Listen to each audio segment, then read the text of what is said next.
দুধ চা খেলে অনেকেরই অ্যাসিডিটির সমস্যা হয়, এমনকি এতে চায়ের গুণাগুণও নষ্ট হয়ে যায়। বিশেষজ্ঞের মতে দুধ চা খাওয়ার চেয়েও বেশি ক্ষতিকর হলো বারবার চা ফুটিয়ে খাওয়া। বারবার দুধ চা খেলে যেসব সমস্যা হয়, বারবার দুধ চা ফুটিয়ে খেলে দুধের মধ্যে থাকা ভিটামিন 12, ভিটামিন সি এর পুষ্টিগুণ নষ্ট হয়ে যায়।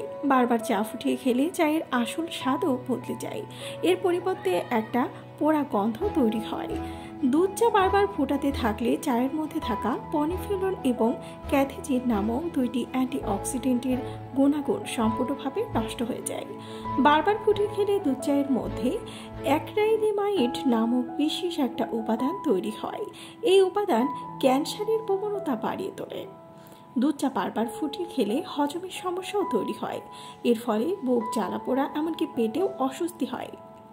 ভিডিওটি ভালো লাগলে চ্যানেলটিকে সাবস্ক্রাইব করুন আর পাশে থাকা বেল আইকনে ক্লিক করে দিন, তাহলে পরবর্তী ভিডিও আপলোড করার সাথে সাথেই আপনার কাছে পৌঁছে যাবে।